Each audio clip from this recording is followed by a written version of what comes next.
Condition making wiping over the khuff invalid.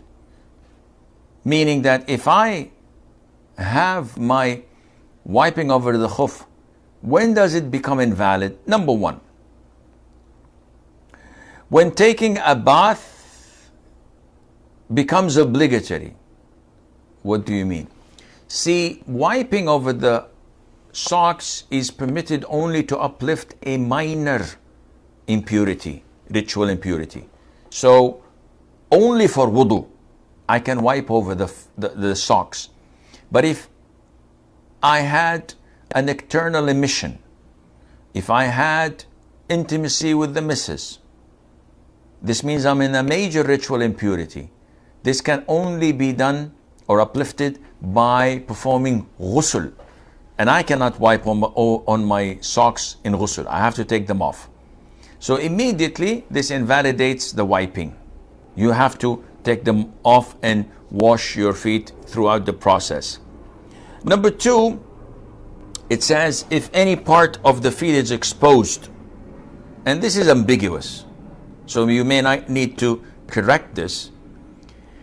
If I take off my socks, though I'm in a state of purity resulting from wiping, so it's dhuhr time, I wore my socks earlier in the morning in the state of original wudu where I had washed my feet. I went to the bathroom a couple of times, passed wind, dhuhr time comes, I perform wudu and I wipe over my socks. Valid? Valid. Now, after a couple of hours, it was a little bit hot. So, while in the state of wudu, which I just prayed dhuhr with, I took off my socks for an hour. And then it's asr time, I put them on. Can I wipe? The answer is no.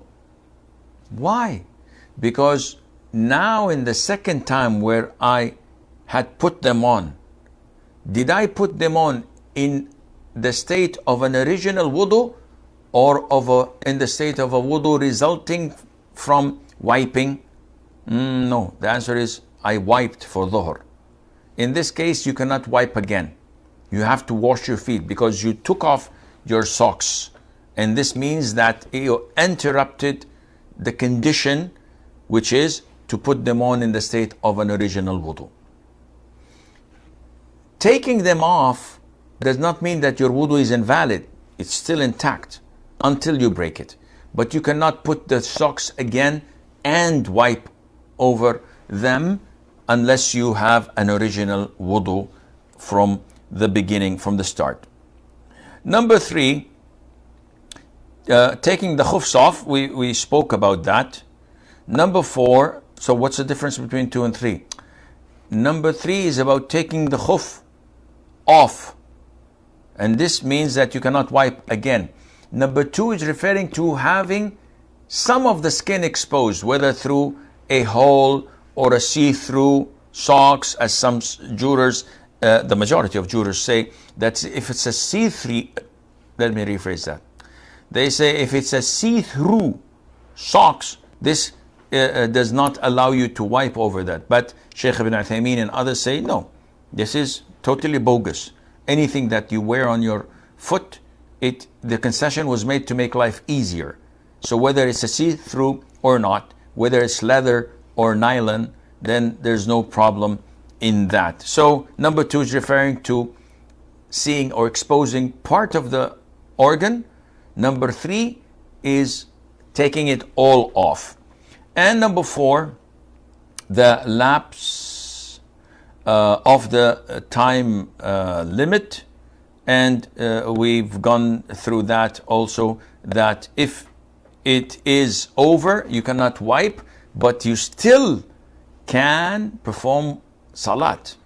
Your wudu is not invalidated by the lapse of the time limit. Sheikh, you're getting us confused. No, there's no need to confuse. What's the time frame for a resident? 24 hours. When does it begin? Well, the most authentic opinion which is against what the text says, is that the time of the concession begins from the actual wiping, not from the actual wudu. So it's Fajr time, I performed wudu, I washed my feet, and I put the socks on. I prayed Fajr, then I prayed Dhuhr, then I prayed Asr in the same wudu. I did not break it yet.